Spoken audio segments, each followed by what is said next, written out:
حضرت امام ابو حنیفہ رحمۃ اللہ علیہ فرماتے تھے، ان کا نام حضرت نعمان تھا، فرماتے تھے نعمان اگر 2 سال اپنے شیخ کے ساتھ نہ رہتا تو ہلاک ہو چکا ہوتا۔ اللہ نے کتنی بڑی سعادت دی، تابعی تھے۔ میں سمجھتا تھا 2 صحابہ رضوان علیہ مجمعین کے ساتھ پڑھا اور دیکھا ان کو، ابھی 3 رسالوں میں چھپا ہے کہ 12 صحابہ رضوان علیہ مجمعین کی زیارت کی ہے۔ میں نے ایک تو رسالے کا اپنے پاس لکھ لیا ہے۔ ایک روز ظہر کی نماز کے بعد حضرت امام ابو حنیفہ رحمۃ اللہ علیہ گھر تشریف لے گئے۔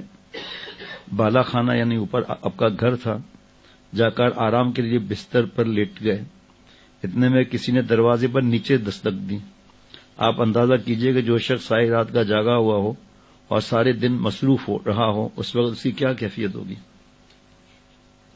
ایسے وقت کوئی آ جائے تو انسان کو کتنا ناگوار ہوتا ہے کہ یہ شخص بے وقت آ گیا، لیکن امام صاحب اٹھے، سینے سے نیچے اترے، دروازہ کھولا تو دیکھا ایک صاحب کھڑے ہوئے ہیں۔ امام صاحب رحمۃ اللہ نے ان سے پوچھا کیسے آنا ہوا؟ اس نے کہا کہ ایک مسئلہ معلوم کرنا ہے۔ دیکھیے، اول تو امام صاحب جب مسائل بتانے کے لیے بیٹھے تھے وہاں آ کر تو مسئلہ پوچھا نہیں، اب بے وقت پریشان کرنے کے لیے یہاں آ گئے، لیکن امام صاحب نے اس کو کچھ نہیں کہا بلکہ فرمایا اچھا بھائی کیا مسئلہ معلوم کرنا ہے؟ اس نے کہا میں کیا بتاؤں، جب میں آ رہا تھا اس وقت مجھے یاد تھا کہ کیا مسئلہ معلوم کرنا ہے، لیکن اب میں بھول گیا۔ آج ماں باپ اگر تیسری دفعہ کچھ کہہ دیں تو کیا حالت ہوتی ہے، بھائی بہنوں سے کیا ویسے بڑے دیندار ہوں گے اور بہن اور بھائی کا منہ نوچ لیں گے۔ یاد نہیں رہا کہ کیا مسئلہ پوچھنا تھا۔ امام صاحب نے فرمایا کہ اچھا جب یاد آ جائے تو پھر پوچھ لینا۔ آپ نے اس کو برا بھلا نہیں کہا، نہ اس کو ڈانٹا ڈپٹا، بلکہ خاموشی سے اوپر چلے گئے واپس۔ ابھی جا کر بستر لیٹے ہی تھے، ساری رات جاگتے تھے حضرت، کہ دوبارہ دروازے پر دستک ہوئی۔ آپ اٹھ کر نیچے تشریف لائے، دروازہ کھولا، دیکھا وہی شخص کھڑا ہے۔ آپ نے پوچھا کیا بات ہے؟ اس نے کہا حضرت وہ مسئلہ مجھے یاد آ گیا تھا۔ آپ نے فرمایا پوچھ لو۔ اس نے کہا کہ ابھی تک تو یاد تھا، مگر اب جب آدھی سیڑھی تک پہنچے تو وہ مسئلہ میں بھول گیا۔ جب آپ آدھی سیڑھی پر پہنچے وہ مسئلہ بھول گیا۔ اگر ایک آدمی ہوتا تو اس وقت اس کے اشتعال کا کیا عالم ہوتا، غصے کا، مگر امام صاحب اپنے نفس کو مٹا چکے تھے۔ امام صاحب نے فرمایا اچھا بھائی جب یاد آ جائے پوچھ لینا۔ یہ کہہ کر آپ واپس چلے گئے اور اگر بستر پر لیٹے تھے، ابھی لیٹے ہی تھے کہ دوبارہ پھر دروازے پر دستک ہوئی۔ آپ پھر نیچے تشریف لائے، دروازہ کھولا تو دیکھا وہی شخص کھڑا ہے۔ شخص نے کہا حضرت وہ مسئلہ یاد آ گیا۔ امام صاحب نے پوچھا کہ کیا مسئلہ ہے؟ اس نے کہا کہ یہ مسئلہ معلوم کرنا ہے کہ انسان کی نجاست پخانے کا ذائقہ کڑوا ہوتا ہے یا میٹھا ہوتا ہے۔ الیاذ باللہ، یہ بھی کوئی مسئلہ ہے؟ اگر کوئی دوسرا آدمی ہوتا وہ اب تک ضبط بھی کر رہا ہوتا تو اب اس سوال کے بعد اس کے ضبط کا پیمانہ لبریز ہو جاتا، لیکن اطمینان سے امام صاحب نے جواب دیا کہ اگر انسان کی نجاست تازہ ہو تو اس میں کچھ مٹھاس ہوتی ہے، اگر سوکھ جائے تو کڑواہٹ پیدا ہوتی ہے۔ پھر وہ شخص بدتمیز کہنے لگا کیا آپ نے چکر دیکھا ہے؟ ہم ان کے ہی تو غلام کہلاتے ہیں نا۔ کس طرح غصے، حرام ہے غصہ، مارنا بیوی کو، پتہ نہیں کیا کیا کرتے ہیں۔ حضرت امام ابو حنیفہ رحمۃ اللہ نے فرمایا کہ ہر چیز کا علم چکھ کر حاصل نہیں کیا جاتا، بلکہ بعض چیزوں کا علم عقل سے حاصل کیا جاتا ہے، اور عقل سے یہ معلوم ہوتا ہے کہ تازہ نجاست پر مکھی بیٹھتی ہے، خشک پر نہیں۔ اس سے پتہ چلا کہ دونوں میں فرق ہے، ورنہ مکھی دونوں پر بیٹھتی۔ جب امام صاحب نے جواب دے دیا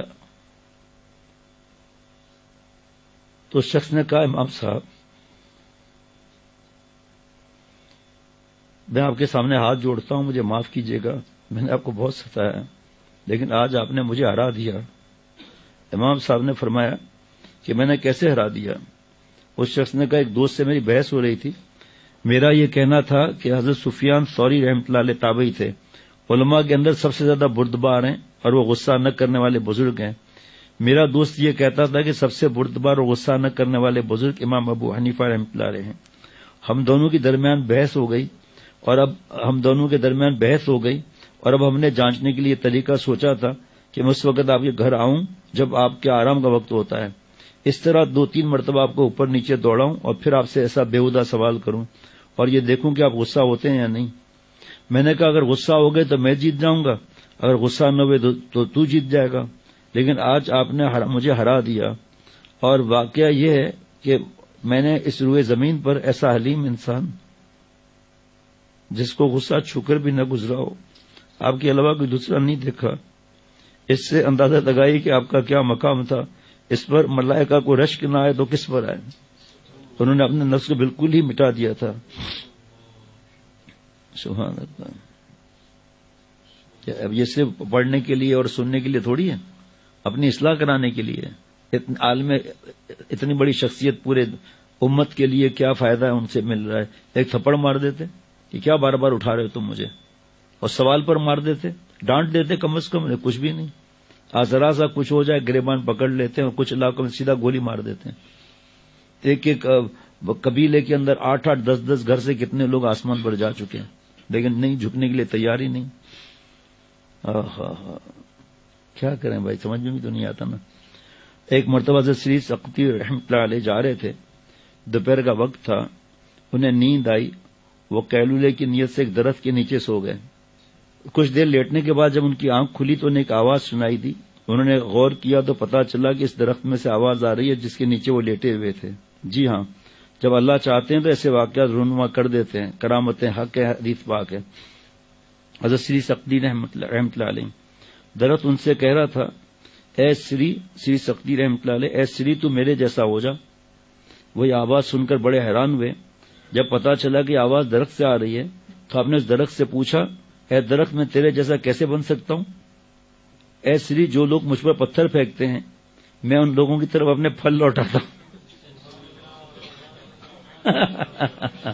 کیا بات ہے مولانا انوار صاحب، کیا جملہ ہے بھائی، کہ جو مجھے پتھر مارتے ہیں میں ان کی طرف پھل لوٹاتا ہوں. درخت کہہ رہا ہے، اس لیے تو بھی میرے جیسا بن جا. وہ اس کی بات سن کر اور بھی زیادہ حیران ہوئے، مگر اللہ والوں کو فراست ملی ہوتی ہے، لہذا ان کے ذہن میں فوراً خیال آیا کہ اگر یہ درخت اتنا ہی اچھا ہے کہ جو اسے پتھر مارے اسے پھل دیتا ہے، تو پھر اللہ رب العزت نے درخت کی لکڑی کو آگ کی غذا کیوں بنایا؟ اور انہوں نے پوچھا کہ اے درخت، اگر تو اتنا ہی اچھا ہے تو یہ بتا کہ اللہ تعالیٰ نے تجھ کو آگ کی غذا کیوں بنایا؟ اس پر درخت نے جواب دیا، اے سری، میرے اندر بھی خوبی بہت بڑی ہے، مگر اس کے ساتھ ایک خامی بھی بہت بڑی ہے. اس خامی نے میرے اتنی بڑی خوبی پر پانی پھیر دیا. اللہ تعالیٰ کو میری خامی اتنی ناپسند ہے کہ اللہ تعالیٰ نے مجھے آگ کی غذا بنا دیا. میری خامی یہ ہے کہ جدھر کی ہوا چلتی ہے میں ادھر ہی کو ڈول جاتا ہوں. جناب نیکوں کے ساتھ نیکی کی باتیں کر رہا ہے اور وہاں پر برائی والوں کے ساتھ، شراب والوں کے ساتھ بھی بیٹھا پی رہا ہے. یعنی میرے اندر استقامت نہیں ہے.